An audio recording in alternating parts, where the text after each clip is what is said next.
voudrais saluer tous les chrétiens du monde entier, mais en particulier les chrétiens de Côte d'Ivoire. Je vous interpelle de la part de Dieu pour un message très important que vous devez retenir dans votre mémoire.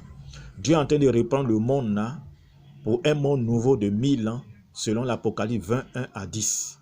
Selon Dieu, la parole de Dieu n'est pas expliquée dans sa profondeur, ou les populations n'ont pas compris la profondeur de la parole de Dieu. Parce que le Seigneur devait nous envoyer le Messie qui a été prédit par plusieurs prophètes dans l'Ancien Testament comme dans le Nouveau Testament, qu'il viendra nous enseigner comment il faut adorer Dieu pour qu'en retour, Dieu nous bénisse et que nous soyons à l'aise sur la terre des hommes. Or, cette parole n'a pas été enseignée dans sa profondeur. Des exemples. Quand le Seigneur a dit que le Messie viendra et pour pouvoir nous enseigner, le peuple pensait que le Messie devait venir comme un roi du ciel entouré des anges pour qu'ils croient en lui. Or, le Messie est né dans une crèche. Dans une crèche et qu'il a grandi devant eux, il les a enseignés, il a fait des miracles, il a fait multiplier les pains, ils ont eu à manger, il a comblé tous les besoins de la population. Mais ils n'ont pas cru en lui et ils ont commencé à le lapider comme vous voyez à l'écran, un fidèle qui est en train de lapider Jésus devant les religieux, dans un temple. Parce que son fonctionnement était totalement contraire au fonctionnement des chefs religieux. Et ils étaient en train de le lapider partout où il passait. Et Jésus n'a pas pu exercer normalement comme il se fallait. Et regardez un peu la malédiction. Et ce sont les chefs religieux qui ont donné l'ordre à le peuple de le crucifier parce que ce qu'il faisait était contraire à leur fonctionnement. Et regardez un peu la malédiction. Et c'est là que Jésus a été crucifié, ôté des hommes. Et qu'aujourd'hui, nous sommes en train d'en payer le prix. Parce que c'est eux qui étaient en train de faire la volonté de Dieu, au lieu que ce soit Jésus. C'est pour cela que le Seigneur veut reprendre ce monde-là pour un monde nouveau. Ils n'ont pas encore compris la parole.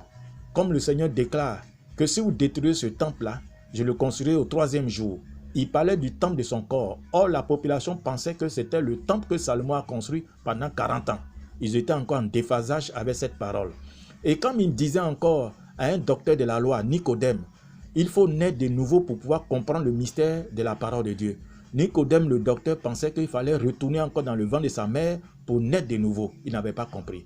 C'est à cela que je vous dis, Jésus revient bientôt comme nous attendons partout. Bientôt Jésus revient pour prendre l'église. C'est maintenant, je vous dis la vérité, c'est maintenant que l'évangile va commencer comme il se doit, conformément à la parole. C'est pour cela que la parole déclare dans Matthieu 24, 14. Cette bonne nouvelle sera prêchée dans le monde entier pour servir de témoignage à toutes les nations, alors viendra la fin. Frères et sœurs, je vous dis la vérité, comme vous ne croyez pas à notre message, comme ils n'ont pas cru aussi au message de Dieu, de Jésus sur la terre, je vous dis la vérité, c'est maintenant le message de l'évangile va commencer, l'évangile éternel qui va commencer à partir du continent africain et son choix s'est porté sur la Côte d'Ivoire. C'est pour ça que la Côte d'Ivoire est en train de passer à un développement des infrastructures et toutes les grandes cérémonies sont en train de se passer en Côte d'Ivoire. Dieu veut tourner le regard du monde entier vers la Côte d'Ivoire parce qu'il y a quelque chose de nouveau.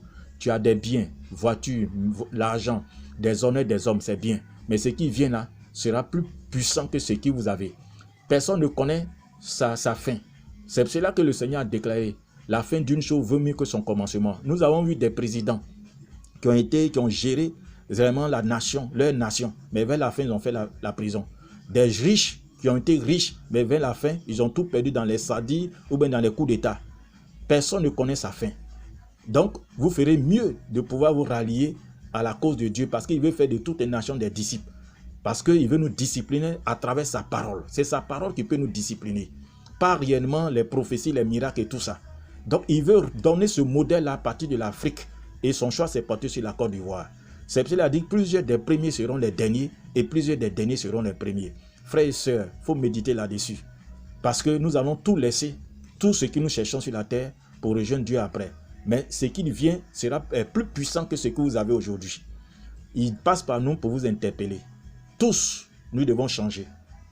La fin d'une chose vaut mieux que le commencement. L'obéissance à Dieu vaut mieux que des sacrifices. Merci, que Dieu nous bénisse et que nous garde pour que réellement nous faisions sa volonté. Amen.